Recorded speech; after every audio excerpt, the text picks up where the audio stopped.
Des fois, vous êtes là, mais il y a un comité de l'église qui casse la tête pour trouver pendant l'année qu'est-ce qu'on va faire pour l'église. Qu'est-ce qu'on va trouver pour l'église. Et là, aujourd'hui, moi, je vous encourage à ceux qui sont là et parle aux autres pour dire quand il y a des activités comme ça à l'église, fais un effort. Dimanche prochain, si vous voyez la sœur, dis pourquoi tu n'étais pas là.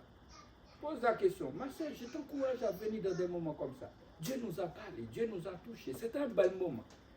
Il ne faut pas voir le côté négatif. Il faut dire on a passé. Et puis je demande avec le pasteur de faire un petit rapport, même si c'était toi et ta femme qui est là pour dire on a passé un moment extraordinaire dans la présence de Dieu. Parce que être dans la présence de Dieu, c'est toujours extraordinaire. Parce que Dieu parle tantôt d'une manière, tantôt d'une autre manière. Même par un chant, même par la présence d'une sœur. Amen. Amen. Que l'Église doit savoir aujourd'hui, quand on fait des activités, quand on fait des choses, surtout spirituellement, c'est pour eux. Dans une journée des mers, tu vas voir, tout le monde va inscrire parce qu'on va au bord de la mer. Mais aujourd'hui, nous devons consacrer du temps à la parole de Dieu. Amen. Amen. Je fais comme si j'étais chez moi. Et je me sens chez moi. Amen. Amen. Et merci avec Pasteur José qui a pensé de m'inviter parce que j'ai dit merci à Dieu parce qu'il me donne l'opportunité ce jour pour pouvoir être un instrument pour lui, pour pouvoir être avec vous. Car il a dit quand 2 ou 3 se réunissent en son nom, il est là. Nous allons tout de suite dans la parole de Dieu, c'est dans Josué chapitre 1er. C'est un verset connu, un chapitre, beaucoup de personnes, c'est un livre, vous avez déjà écouté la parole de Dieu dans ce chapitre, dans chapitre 1er, verset 1er jusqu'au verset 9. Il dit que, après la mort de Moïse, serviteur de l'Éternel, l'Éternel dit à Josué, fils de Nun, serviteur de Moïse, Moïse, mon serviteur, est mort. Maintenant, lève-toi, passe ce Jourdain, toi et tout ce peuple, pour entrer dans les pays que je donne aux enfants d'Israël. Tout lieu que tu fouleras la plante de votre pied, je vous le donne, comme je l'ai dit à Moïse. Vous aurez pour territoire depuis les déserts du Liban jusqu'au grand fleuve, le fleuve de l'Euphrate, tous les pays des Essiens et jusqu'à la grande mer vers le soleil couchant. Verset 5 à souligner. Verset 5 à souligner. Nul ne tiendra devant toi tant que tu vivras. Je serai avec toi comme j'ai été avec Moïse. Je ne te délaisserai point, je ne t'abandonnerai point. Fortifie-toi et prends courage, car c'est toi qui mettras ce peuple en possession du pays que j'ai juré à leur père de leur donner. Fortifie-toi seulement et bon courage, en agissant fidèlement selon toute la loi que Moïse, mon serviteur, t'a prescrit. Ne te détourne pas, ni à droite, ni à gauche, afin de réussir dans tout ce que tu entreprendras. Je reprends ce verset, cette partie. Ne t'en détourne ni à droite, ni à gauche, afin de réussir dans tout ce que tu entreprendras. Verset 8.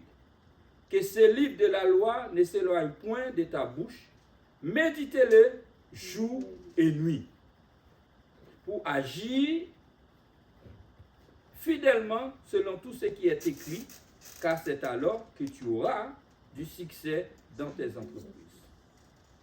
Ne t'ai-je pas donné ces ordres? Fortifie-toi et prends courage. Ne t'effraie point et ne t'épouvante point, car l'Éternel, ton Dieu, est avec toi dans tout ce que tu entreprendras. Amen. Amen. Moïse, un grand homme, tout le monde connaît son histoire, qui a pris le peuple d'Israël en Égypte, qui fait le parcours avec le peuple, qui a sacrifié sa vie pour le peuple. Et Moïse même, de base, il refusait d'aller en Égypte. Parce que lui-même, il était en Égypte. Il était dans la cour de Pharaon, il connaît un petit peu l'histoire de l'Égypte. Au contraire, il a pris la fuite en Égypte pour aller cacher vers son beau-père là-bas.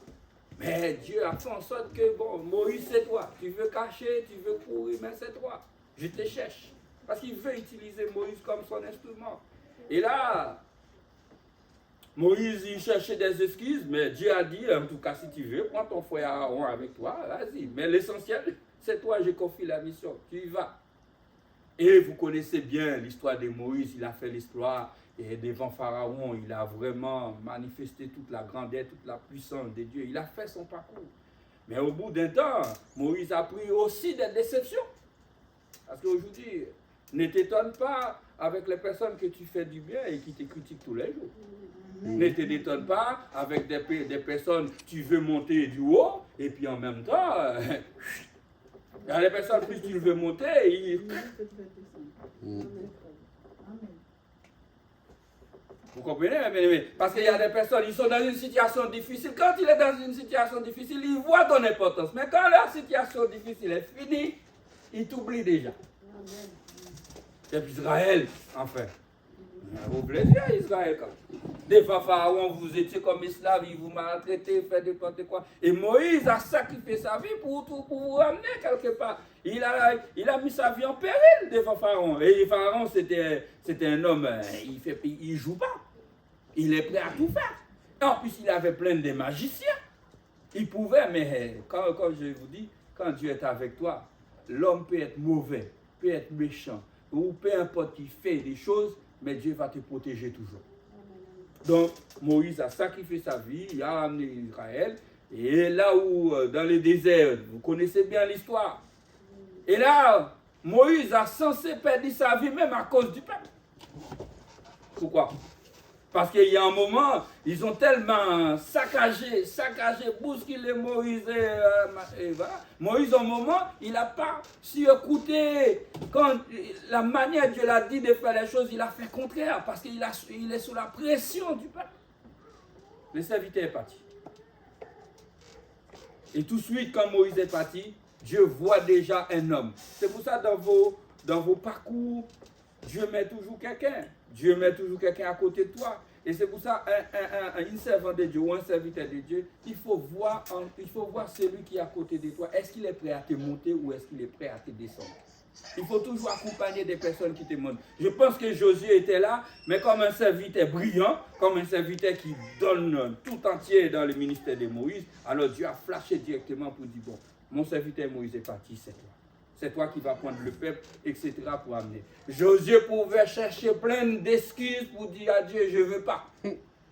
Parce qu'il a vu comment Moïse a fini.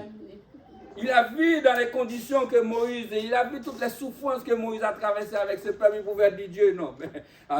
Mais le plus important, c'est que Dieu a déjà dit, c'est toi qui vas le faire.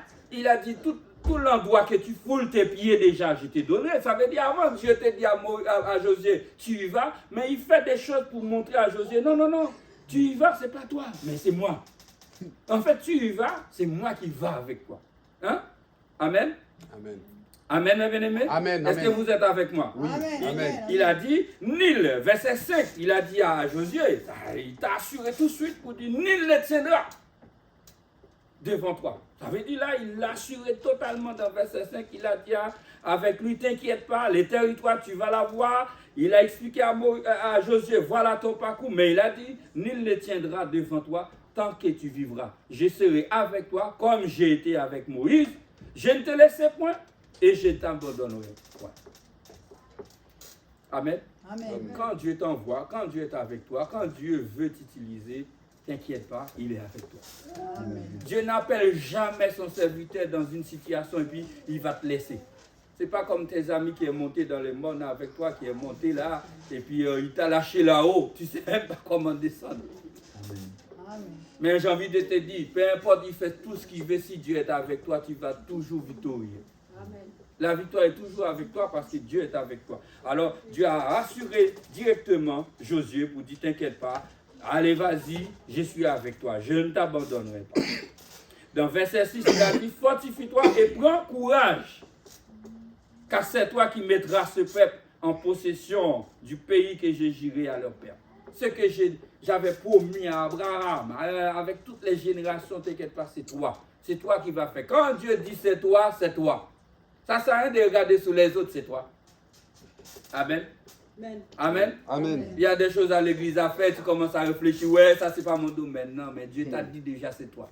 Amen. Et Dieu n'a pas, Dieu lui a pas de problème avec oui, c'est pas mon domaine, c'est ton domaine. Dieu est bon dans tous les domaines de toute façon. Amen. Amen. Peut-être toi, tu n'es pas bon dans ce domaine-là, mais Dieu qui est avec toi, il est bon dans ce domaine. Comme il est bon dans ce domaine, t'inquiète pas, tu y vas, il va t'aider, il va te montrer comment faire. Amen. Amen. Amen. Dans l'église, il ne faut pas l'autre garder, tu vois, des fois dans les ministères, on est entouré de gens, mais chacun regarde sous l'autre. Mais tu as vu la chaise, il y a un truc qui ne va pas, c'est toi. C'est tes yeux qui l'a vu, non? Madame Passe, viens voir. Mais comment? Pourquoi tu vas chercher Madame Passe là-bas, viens voir? Pour un chiffon, ma sœur. Hein? Ça te coûte quoi? Amen. Il y a des gens qui disent, ouais, ça c'est l'histoire de Jacques Pierre. Non, mais, attends. À l'église, tout le monde dit, oui, ça c'est le domaine de Gistel. Mais attends, il n'y a pas de domaine de qui que ce soit. Nous sommes tous à l'église, nous sommes tous un instrument pour Dieu. Amen. Dieu nous a flashés, Dieu nous a interpellés dans un ministère. On sent qu'il y a un manque. On sent que, bon, voilà, je peux, approche-toi du pasteur pour en parler. Et puis à partir de là, on va commencer à cadrer le ministère et puis tu avances. Amen. Avance. Des fois, à l'église, les gens regardent sur les autres qui font. Et on voit toujours, c'est les mêmes personnes qui cassent tous les jours. Les mêmes personnes. Ah, Madame Page, j'étais béni. Mais c'est Madame Page qui était vendredi. Madame Page, j'étais béni. Mais c'est elle encore qui était mardi. Il faut un jour, Madame Page, il vient pour dire, mon frère, j'étais béni. Amen. J'étais béni. Hein? Amen. C'est bien, hein? C'est beau. Pour le pasteur, dit, franchement, mon frère, ta prédication, j'étais béni. Mais pourquoi tous les jours c'est toi qui viens voir le pasteur pour dire waouh, je t'ai béni? Le pasteur aussi, il a besoin de t'écouter. Il a besoin aussi de se fortifier. Il a besoin aussi de vous écouter aussi. Amen.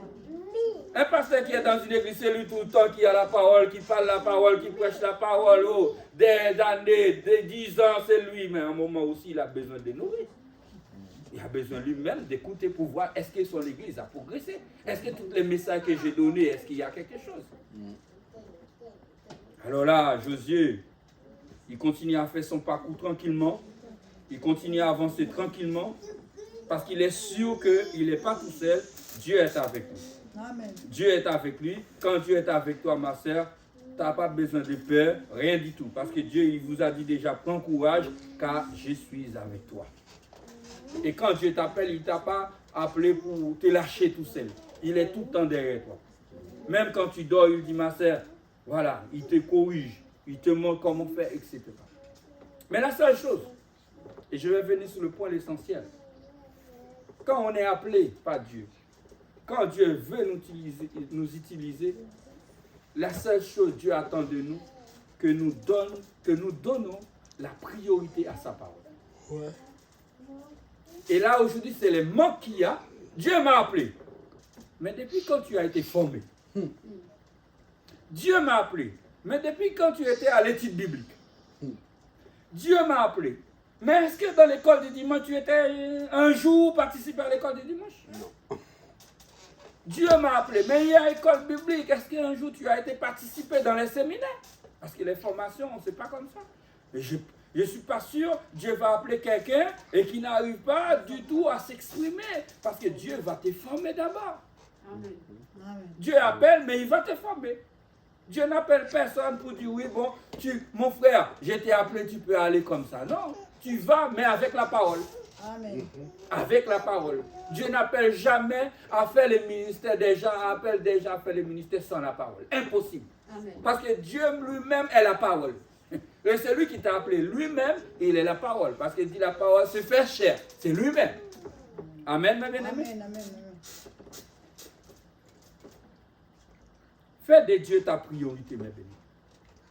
Si tu veux grandir, fais de Dieu ta priorité. Ou accorder la priorité à la parole de Dieu. Amen. Amen. Qu'est-ce que j'ai dit? Si tu veux grandir, faire de Dieu ta priorité. Ou accorder la priorité à la parole de Dieu. Pour pouvoir grandir, pour pouvoir aller loin dans ta marche chrétienne, priorité à la parole. Il n'y a pas de croissance chrétienne sans la parole. Tu peux beaucoup prier, beaucoup jeûner, mais sans la parole, niet. De toute façon, tu vas prier sans la parole, tu racontes quoi dans tes prières? Parce que la Bible dit que votre prière soit assaisonnée de sel, que votre prière soit assaisonnée. Mais des sel, c'est quoi? C'est la parole. C'est la parole. Ça veut dire, je vais prier, je vais parler, je vais dire des choses, mais les paroles que je vais dire, est-ce que c'est des paroles qui sortent dans mes pensées comme ça? Non, ça doit sortir dans la parole. Et tu vas voir, celui qui prie avec la parole de Dieu, ses prières vont être très puissantes. Ses prières vont faire des dégâts dans les camps de l'ennemi. Amen. Amen. Fais de Dieu ta priorité. Accorder la priorité à la parole de Dieu. Car nous vivons dans un monde actuellement. Les chrétiens sont démissionnés de la parole. Les gens veulent comprendre ce que Dieu dit à part ça. Il va contacter les Tito, les Google, alors que dans les Google, il y a des choses cachées. Si tu ne connais pas la parole de Dieu, si tu n'es pas un chrétien qui a le discernement de la parole de Dieu, tu vas tomber dans les panneaux et puis un jour ou l'autre, tu vas faire Tito devenir la doctrine de l'Église. C'est très dangereux. Tu viens à ce que tu veux sur Google, tu dis, pasteur, c'est comme ça aujourd'hui, on ne peut pas prendre la scène sans de pas faire ci, sans de pas faire ça. Oh ben là, ma sœur, depuis quand? Où tu as trouvé ça? Et tu vas commencer à sortir des versets, mais on va voir les versets qui vont arriver, ils sont là. Et si on sonne, parce que le diable est tellement subtil, il envoie des poisons, des choses empoisonnées. Internet, c'est bien, c'est très bien. Mais il faut savoir comment utiliser. Étant chrétien qui n'a pas fondé dans la parole de Dieu, mais quand tu vas voir quelque chose, il faut arriver à discerner ça. Qu'est-ce que la parole dit? Parce que c'est vrai, tu peux aller regarder sur Internet, mais il faut qu'il y ait la parole. La Bible. Il faut qu'il y ait la Bible pour voir ce qui est dit par rapport à la parole. Mais aujourd'hui, les gens se laissent aller. Bible, ils n'ont pas des Bibles comme ça sur papier encore, c'est fini. Mais ils ont la Bible, je pense qu'ils sont un peu en galère. Parce que les gens n'achètent plus des Bibles. C'est vrai ou pas? Amen. La Bible téléchargée, les gens, ils ne portent pas des Bibles. C'est trop gros. Ouais, mais s'ils portent une petite Bible, il faut que ce soit discret. On ne le voit pas.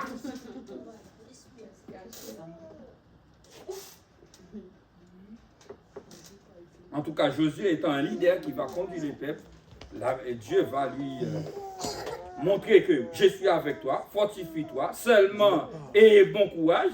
Tu vois, Dieu l'a donné toutes les choses qui doivent l'encourager. Qui doit l'encourager dans ce parcours, qui doit l'encourager dans cet appel. Dieu t'a appelé, mais il va te donner toutes les choses qui vont t'aider. Mais, il va arriver à l'essentiel. Il dit que, verset 7, il dit, fortifie-toi seulement et bon courage, en agissant fidèlement selon tout ce que la loi de Moïse vous prescrit. Ne te détourne pas. Ne te détourne pas, ni à droite, ni à gauche. Ça veut dire quoi? Ne te détourne pas de la parole, de la loi, de ce qu'on t'a enseigné. Aujourd'hui, tu es dans une église, Dieu a fait grâce, tu as mis un pasteur qui est formé, qui te donne des enseignements, qui fait des retraites des dames, qui fait des choses, fait des séminaires, inviter des gens. Mais pourquoi? C'est pour vous former, pour vous donner des racines solides. Parce que nous vivons dans un monde aujourd'hui qui est en train de tout casser. De tout casser. Même à l'école aujourd'hui, l'enseignement qu'ils donnent à nos enfants, c'est niet. C'est niet. Et j'ai envie de vous dire, si vous ne prenez pas vos enfants en charge aujourd'hui, quoi que vous les ramenez à l'église, quoi qu'ils sont là tous les jours, mais si vous ne les ramenez pas à la parole, vous les aidez pas à grandir dans la parole de Dieu, ils vont finir par détourner. Parce que l'enseignement, les choses qu'ils enseignent dehors, ça n'a rien à voir avec la parole de Dieu. D'où la raison, on ne peut pas négliger la parole de Dieu. D'où la raison, on ne peut pas dire oui, je suis à l'église, ouais, je viens à l'église comme ça. Il faut que tu donnes du temps à toi-même dans la présence de Dieu. Il faut chercher la face de Dieu. Pour toi, pour tes enfants, pour ta famille, pour tes générations, pour tes amis. Parce qu'il y a des amis que tu as qui n'est pas forcément chrétien, mais qui va infiltrer des choses qui n'est pas du tout chrétien. Il faut que discernement, il faut que tu aies la parole pour dire ça, c'est pas la parole. Amen. Amen. Amen. Si Dieu fait, aujourd'hui c'est vous qui écoutez cette parole, c'est que c'est à vous qu'il veut parler.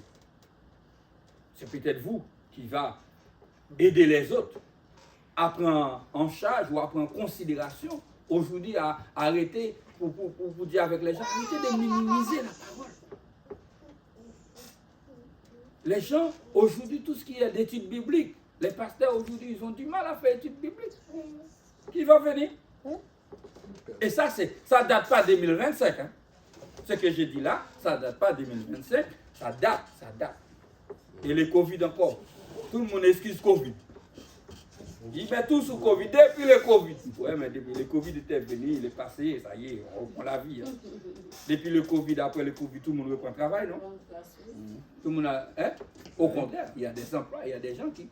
Voilà. On ne va pas accuser, oui, Covid a fait des dégâts pour un moment. Et j'ai envie de vous dire quelque chose. En passant, ce Covid qui était arrivé là, qui a bouleversé la vie de l'Église, la vie des chrétiens, il y a des chrétiens qui ont même chuté. Pourquoi? Ils n'avaient pas de référence, ils n'avaient pas de repère. Ils n'avaient pas de repère, il n'y avait personne pour les encourager.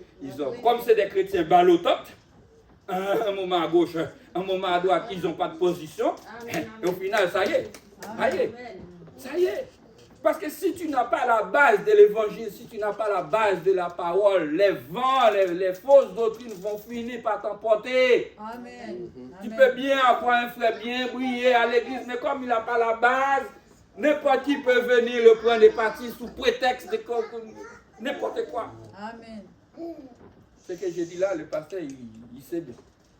Parce qu'étant en ministère, d'être en pasteur dans le ministère, il faut ouvrir les yeux pour voir qui est qui.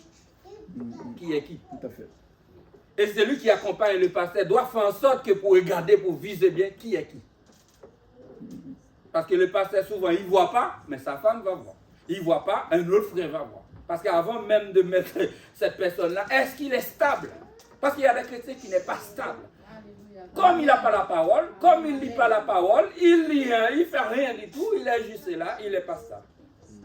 Sinon, si on n'a pas la parole de Dieu pour la base, le centre de notre vie, on n'est pas stable.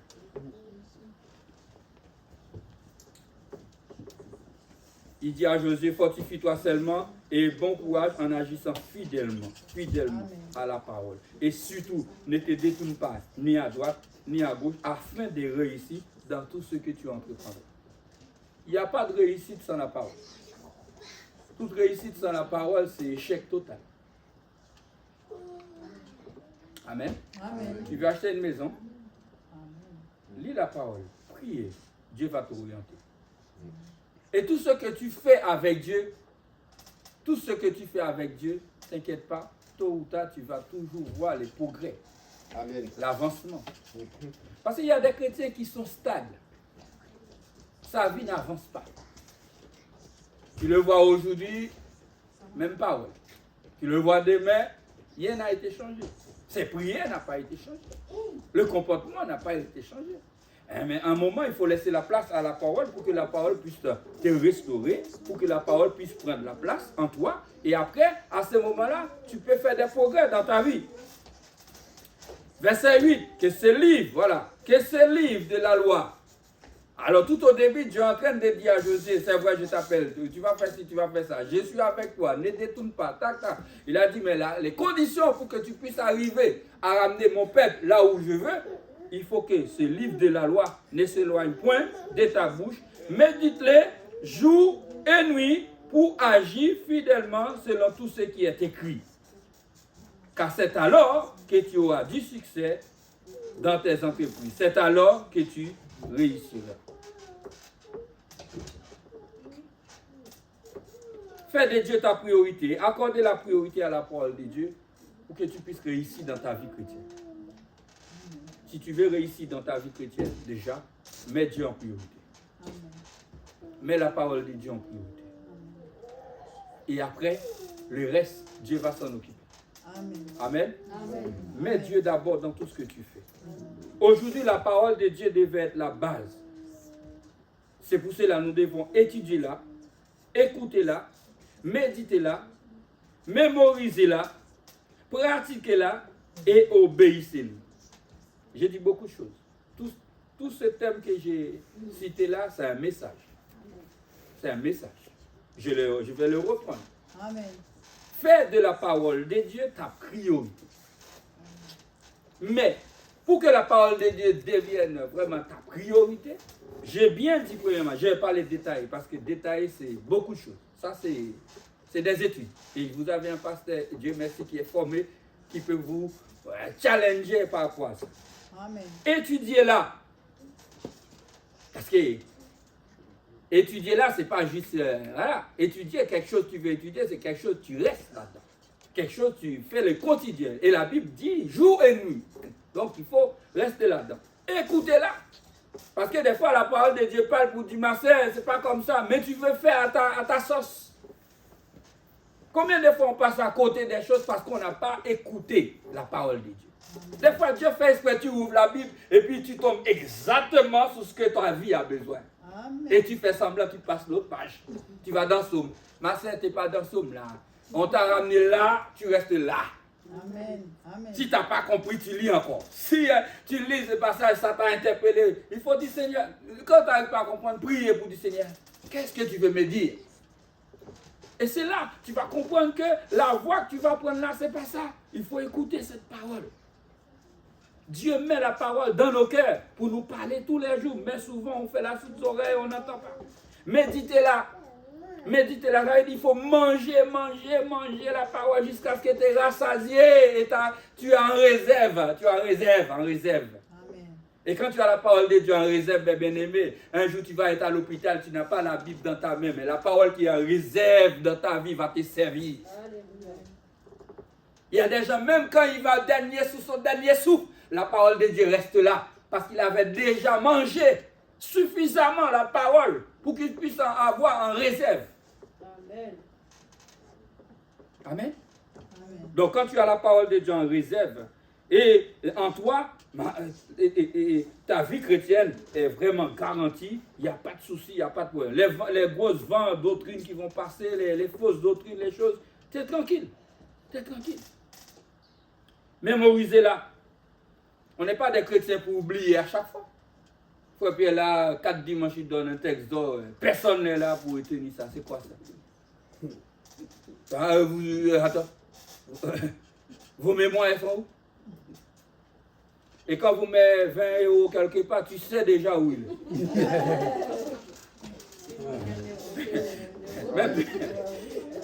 On n'oublie jamais, là, on met l'argent. On cache l'argent. Des fois, le mari est dans la maison, il est en train de crever, mais l'argent est bien caché. Et quand tu sais où tu vas le trouver. Mémorisez-la. Mémoriser, ça veut dire, ça reste là. Ça part pas. Et quand tu utilises toutes ces méthodes-là, mes bien-aimés, ce n'est pas n'importe qui va te retirer dans l'évangile. Ce n'est pas n'importe parce que la scène n'a pas dit bonjour, tu abandonnes déjà l'église. Ah, il y a un problème. Pasteur, il y a un problème. Ma soeur, ouais, le pasteur ne m'a pas dit. Le pasteur t'a pas vu en fait, ma soeur. Tu veux faire tout un film pour rien. Le pasteur, il était derrière, il ne t'a pas vu. Ouais, le pasteur a dit tout le monde bonjour, il ne m'a pas dit bonjour. Ma soeur, non. Arrête de faire des fausses simulations. C'est bon. Arrêtez. Parce que souvent de fois, quand tu as la parole, quelqu'un te dit bonjour, il ne t'a pas dit bonjour. Mais tu as quelque chose de précis en toi. Tu ne vas pas laisser tout ça, des petites choses inutiles, insignifiantes. Il y a des frères et des sœurs, tu ne vois pas combien de dimanches à l'église. Pourquoi? Parce qu'ils pensent que la sœur t'a mal regardé, alors que la sœur t'a même pas vu. Tu vois, tellement tu n'es pas fondé, tu cherches l'approbation des gens, les regards des gens, les bonjours des gens. Peu importe, tu as les bonjours, tu as les regards. Mais tu sais Dieu, ma bien-aimée. Tu sais Dieu. Le plus important dans ta vie, c'est que Dieu est avec toi. Amen. Amen. Je veux entendre Amen. Amen. Oui, je veux entendre Amen encore plus fort. Amen. Le plus important, c'est que tu as Dieu dans ta vie. C'est tout, c'est ça. Allez, tu as l'essentiel. Amen. Un bonjour, eh ben, c'est bon. Tu as l'essentiel. Amen. Amen. Un vrai chrétien qui cherche la présence de Dieu, il n'a même pas le temps de voir que quelqu'un n'a pas dit bonjour, quelqu'un t'a pas regardé. Pas mon problème. Je viens pour servir Dieu et puis c'est tout. Amen. Amen. Mémorisez-la. Surtout pratiquez-la. Il y a un problème. Parce qu'il y a des gens qui lisent beaucoup, mais pratiquer c'est compliqué. Pratiquer c'est compliqué. Ah, passe! Tu sais, je ne travaille pas beaucoup. J'ai un petit boulot, limite pour payer. Non, c'est des excuses en fait. La femme veuve, elle n'avait pas grand-chose dans la Bible. Je pense que vous connaissez bien cette histoire. La femme veuve n'avait pas beaucoup de choses. Mais le peu qu'elle avait, elle avait. Et déjà, tu n'as pas d'argent, mais ta vie déjà, c'est une offrande pour Dieu déjà. Donc tu cherches des excuses, il n'y a pas d'argent, mais donne ta vie, donne ta présence, donne-toi tout entier à l'église, et donne-toi au service. C'est déjà ça, c'est le plus important. Comme Josué, il se donne. Et là, Dieu a dit à Josué que ce livre de la loi ne s'éloigne point de ta bouche. Il faut méditer, il faut pratiquer. Et surtout, obéissez. Je reprends une dernière fois. Étudiez-la, écoutez-la, méditez-la, mémorisez-la, pratiquez-la et obéissez-lui. Pourquoi? Parce que la parole de Dieu est la base de tout. Amen. Amen. Amen. La parole de Dieu est la base de tout. Dans Jean 1er, verset 1er à 4, Jean 1er, verset 1er à 4 a montré que la parole est la base de tout. Au commencement était la parole, et la parole était avec Dieu, et la parole était Dieu. Amen. Elle était Dieu. Toutes choses ont été faites par elle. La création. Tout ce qu'on voit aujourd'hui, aujourd'hui il fait beau, la nature, etc. Mais tout a été fait par la parole. Amen. Cette parole que je parle aujourd'hui, ça ne date pas d'aujourd'hui, c'est depuis des siècles, depuis des 1000 ans, depuis. Dieu a utilisé la parole pour faire qu'aujourd'hui la terre avait les formes vides, il n'y avait rien, c'était chaos total. Mais aujourd'hui, avec la parole, Dieu a tout créé, il a tout fait. Et c'est cette parole qu'on vous dit aujourd'hui, tu dois méditer, tu dois mettre en priorité. Et c'est cette parole qui fait de toi ce que tu es aujourd'hui. Amen. Amen. C'est cette parole qui fait ton existence. Ton existence, c'est avec la parole. Amen. Amen. Donc Dieu, il a tout fait avec sa parole. Amen. Il n'y a rien qui a été fait sans elle. C'est ce qu'il dit. Hein? Je vous donne ce verset, je pense que vous notez. Jean 1er, verset 1er à 4, il va dire que tout a été fait avec lui, avec la parole. Sans elle, il n'y avait rien. En elle était la vie. Et là était la lumière des hommes. Hier, nous étions dans les ténèbres, mais cette parole nous ramène à la lumière. C'est par cette parole aujourd'hui que nous avançons, nous continuons à servir Dieu. Et nous sommes là, devant Dieu, par la foi. Nous sommes convaincus qu'aujourd'hui, si nous devons aller plus loin dans nos marches avec Dieu, on doit vivre de cette parole qui est la vérité. La parole de Dieu est la base de tout. Et c'est pour cela que vous devez lui mettre en priorité. Amen. Tu vas me dire, oui Samuel, pourquoi vous me parlez? Oui, la parole de Dieu est la base de tout. Il n'y a rien à faire, on doit lui mettre en priorité. La base, c'est important. Il n'y a pas une maison qui va durer longtemps s'il n'est pas construit sur une base. Je dis que la parole de Dieu est la base de tout. Comme c'est la base de tout, on doit lui mettre en priorité. Amen. Est-ce que je suis clair? Amen. Amen.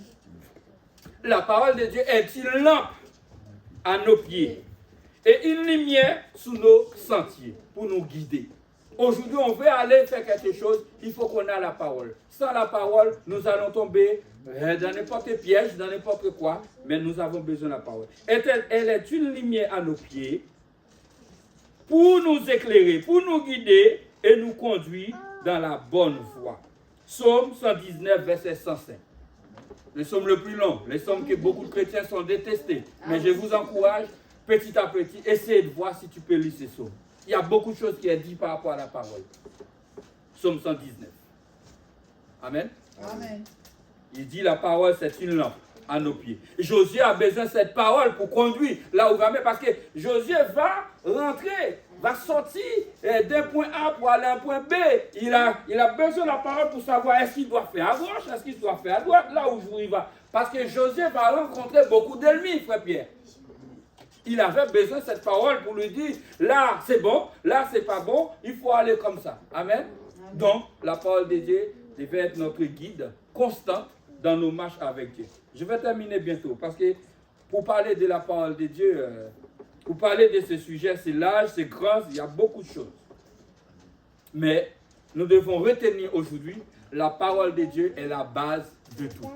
Non seulement est la base de tout, mais il est une lampe à nos pieds. Dans Psaume 119, verset 11, il dit « J'essaie ta parole dans mon cœur afin de ne pas pécher contre toi. » Josué avait besoin de cette parole dans son cœur. C'est pour ça que Dieu a dit qu'il faut méditer jour et nuit. Parce qu'en méditant la parole de Dieu jour et nuit, ça va finir par s'installer dans ton cœur. Amen.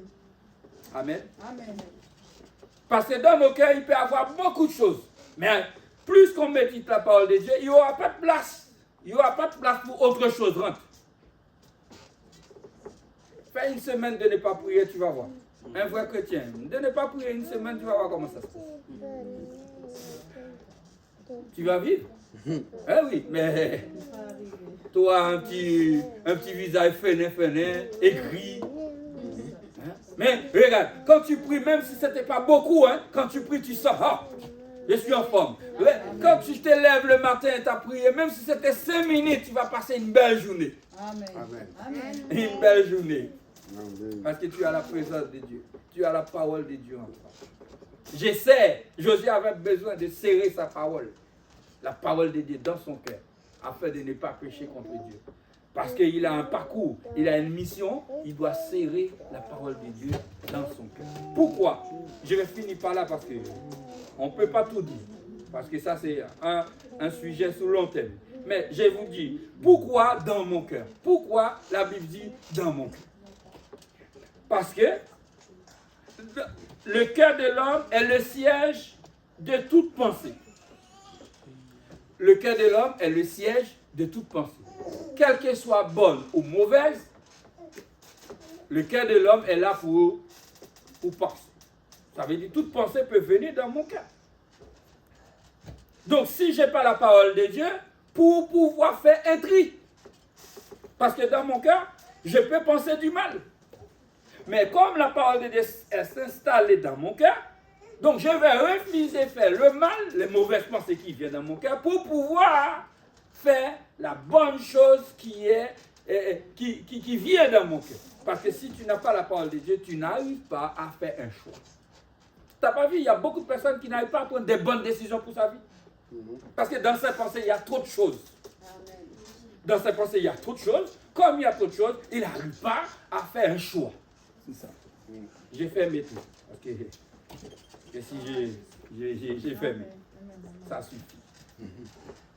Et aujourd'hui, c'est pour ça qu'il y a autant de catastrophes dans l'église. Autant de dégâts dans l'église. Son cœur a été papillé par-ci, par-là. Il y a plein de choses qui rentrent dans son cœur. Il n'arrive pas. Frère Pierre veut l'aider, mais son cœur est âgé. Aujourd'hui, j'ai envie de te dire, si ton cœur est chargé de beaucoup de choses, tu ne sais pas comment choisir, accroche-toi à la parole de Dieu. Et tu vas finir par choisir la bonne chose. Amen. Quand tu veux prendre une décision, ne prends pas sur un coup de tête. Parce qu'on m'a dit. Non. Non. On t'a dit, mon cœur, je pense comme ça. Non, non, non. Ce n'est pas ce que tu penses qui est bon. C'est ce que Dieu pense. Qu'est-ce que Dieu dit par rapport à telle chose, par rapport à telle situation. Amen. Amen. Fais en sorte que mes bien-aimés, que la parole de Dieu reste dans nos cœurs. Amen. Je sais ta parole dans mon cœur, afin de ne pas pécher contre toi. Amen. Et s'il y a quelque chose que tu dois surveiller constamment, c'est ton cœur. Parce que dans ton cœur, c'est la source de la vie. Et aussi dans ton cœur, s'il y a des choses qui rentrent, tu vas détruire toi-même. Quand il y a des mauvaises choses qui s'installent dans ton cœur, il faut crier tout de suite à Dieu pour que ça s'enlève.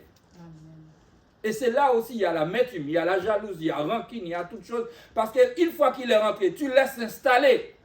dans ta vie, eh bien ça va faire des dégâts dans ta vie, dans la vie de ton mari, dans la vie de ton couple, dans la vie. La sagesse que tu avais là, ça y est. Parce que tu as abandonné la parole. Une fois que tu as abandonné la parole, ça y est. Mais une fois que tu gardes la parole constante dans ta vie, même si ta vie va avoir des soucis, des difficultés, mais tu vas toujours rester solide. Amen. Tu vas rester ferme. Amen. Parce qu'aujourd'hui, si tu attends un dimanche pour te réveiller dans un message, mais il se pourrait ce dimanche-là, le pasteur n'a pas conduit pour prêcher sous ton cas. Parce qu'il y a un cas plus grave. Amen. Amen. Amen. Et c'est ça, vous comprenez. Ouais, je viens à l'église, j'attends, je vais attendre. Non, non, non. Il faut mettre ton cœur en disponibilité pour que Dieu te parle, pour que Dieu te restaure tous les jours. Parce que la vie chrétienne, ce n'est pas un dimanche tu viens à l'église, tu crois que Dieu va prendre son bâton magique, tu vas faire un miracle. Non, la vie chrétienne, c'est tous les jours. C'est dans nos quotidiens, dans nos travails, dans nos vies, dans tout ce qu'on fait. On doit pratiquer, on doit vivre la parole de Dieu. Un chrétien qui lit la parole de Dieu, le pasteur n'a pas trop de corvée en fait. Amen. Non. Il y a des enseignements bébés, les pasteurs n'avaient pas besoin de prendre ça. Mais c'est pour ça aussi, on voit l'église en train de reprendre les mêmes messages parce que l'église n'a pas compris. Fais un effort, ma soeur, prends ta Bible, lis aussi. Quand tu lis aussi, si le pasteur te dit faut tout, au moins tu sais. Si tu prends ta Bible, quelqu'un ne peut pas te raconter n'importe quoi au final. Parce que tu connais aussi, tu arrives à lire, et cet esprit aussi, il peut te parler. Parce que nous avons tous cet esprit en nous, mes bien-aimés. Dieu peut te parler. Même ma fille aujourd'hui, Dieu peut lui parler. Dieu peut parler. Donc aujourd'hui, on attend. Non, mes bien-aimés, chacun de nous est un instrument entre les mains de Dieu. Dieu peut nous utiliser d'une manière ou d'une autre. Surtout, mes bien-aimés, retiens ferme ce que tu as, le peu que tu as dans ta vie. Même si tu n'arrives pas à lire beaucoup, même si tu n'arrives pas à faire des grands espoirs, mais le peu que tu as, Dieu va t'utiliser. Dieu va utiliser le peu que tu as. Tu dois garder aussi ce que tu as, afin que personne ne prenne ta cour. C'est important ça. C'est important. Aujourd'hui, tu ne vas pas aller devant Dieu pour dire c'est à cause de la sèche j'ai laissé l'évangile. Non, tu ne peux pas. Dieu ne va pas prendre cette excuse aussi. Il ne va pas l'accepter parce qu'il t'a donné toute occasion favorable pour que tu puisses servir Dieu. Fais la parole de Dieu ta priorité. Donne, accordez plus de temps. Il y a des gens qui disent cette année, je vais lire toute la Bible. Oui, tu avais une bonne pensée. C'était bien. Même si tu n'arrivais pas. Oui, il y en a au bout de la route, y compris moi. Il y a des années, j'ai réussi. Il y a des années, je n'ai pas réussi. Ma femme, je pense qu'elle est sourde. On aurait dû faire un concours. J'ai dit, chérie, si moi je continue, tu me donnes un cadeau. Si tu continues, je me donne un cadeau. Je pense qu'il est... Moi, je plutôt lis quelques sujets, j'ai des plans de lecture, etc. Mais non.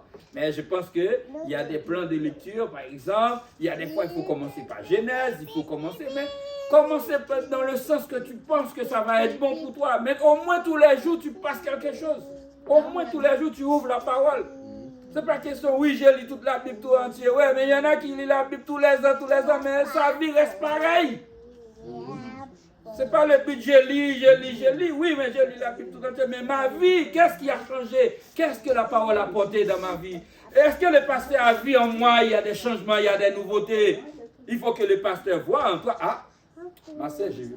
Et puis, souvent, les pasteurs, ils sont tellement préoccupés, souvent, ils ne viennent pas trop. Mais il y a une sœur quand même à l'église qui va voir ton petit changement, ton petit progrès. Et même si personne ne voit, mais Dieu voit. Amen. Avance. J'ai envie de te dire, ne recule pas, avance. Cette année, tu avais pris vraiment l'initiative de prier, de faire des choses, même si au moins tu ne fais pas comme tu avais prévu, mais fais quand même quelque chose. Amen. Et le peu que tu fais, Dieu prend ça en compte. Que Dieu vous bénisse. Amen.